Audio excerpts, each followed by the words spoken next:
করছিল নানি ফোনটা সকালে করছি কাই ফোনটা উঠানো আগা কোড়ে যাইছিল কোড়ে পড়েছ দଣ୍ଡ ନାଚ ଦେଖିବାକୁ ମାମୁଁ ସେଥିପାଇଁ ଆଲ ମତେ ଖାଲି ମନ ଆଗା ପଡିଲା ନାନୀ ଆମର ଗଞ୍ଜାମ ଜିଲ୍ଲାରେ ଦଣ୍ଡ ନାଚ ଆରମ୍ଭ ହେଇଥିଳିଲି ସେଥିପାଇଁ ଫୋନଟା କଲିଲ ତୁ ଯାଇଥିଲୁ ନାଇଁ ସିଏ ଧୂଳି ଦଣ୍ଡାରେ କହୁଥିବ ନାଇଁ ସେ ବୋଉ ପିଲା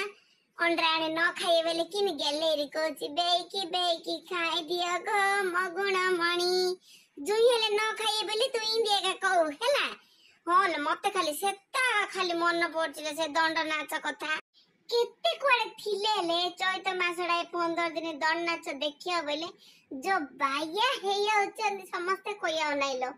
ହଁ ଆଉ କିଏ ଦବଲ ସେଟା ମନେ ପଡୁଛି ମତେ ସବୁବେଳେ ଗଲା ଖରାଳେ ଧୂଳି ଦଣ୍ଡ ତାପରେ ଯୋ ଖାଇଅ ଯୋ ଲିଆ ପଣାଟା ଓହୋ କି ସ୍ୱାଦ ବୋଇଲେ ଆଉ କହିଆଉ ନାଇଲୋ ତାପରେ ଆଉ ଥରେ ରାତି ଖାଇଅ ମହାପୁର ସେ ଭୋଗ ଡାଲମା ଭାତକୁ ଘିଅ ବାସନା କିସ ସେ ବାସନା କିସ ସ୍ୱାଦ ଆଉ କଣ ମିଳିବ କିଲୋ ବର୍ଷକୁ ଥରେ 15 ଦିନ ବୋଇଲେ ଯୋ ସ୍ୱାଦ କହିଆଉ ନାଇଲୋ ଆମେ ଆଗେ କହିଆର ନାଇଁ ହେଡି ତାଙ୍କର ଛେଡି ନାଟ ଲାଗୁଛି ମୋ ପାଇଁ ଟିକେ ଜାଗାଡି ରଖିଦଉ ବେଗି ଟିକେ ଯାଇରି ବେଗାଳି ଟିକେ ଯାଇରି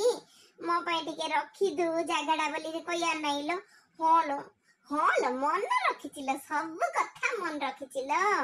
ତୋର ଭାଗ୍ୟ ଲ ତୁ ଦେଖୁଛୁ ଜାଣିଛୁ ନାନୀ କେତେ କେତେ ଟିକଟ ଦେଇରି କେତେ ହଲ ରେ ବହିରି କେତେ ସଫା ଉପରେ ବହିରି ତମେ ଦେଖିଲେ ଦେଖ ନାଟ ଆଉ ଯୋ ଏଟା ଛାତ ଉପରେ ବହିକିରି ଏ ଖରାରେ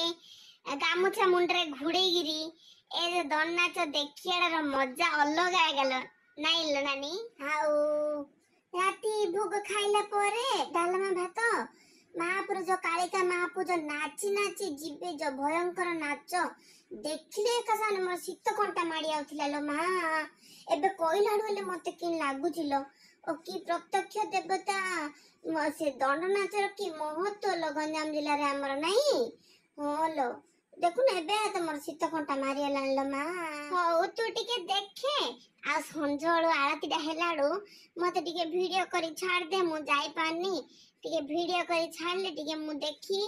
ଆଉ ମୁଁ ହେଲେ ଛାଡି ଭିଡିଓଟା ୟୁଟ୍ୟୁବ ରେ ଛାଡିଲେ ସାଙ୍ଗ ହେଲେ ଦେଖିଏ ନା କେତେ ଲୋକ ଦେଖି ଗଞ୍ଜାମ ବାହାର ଲୋକ ଆଉ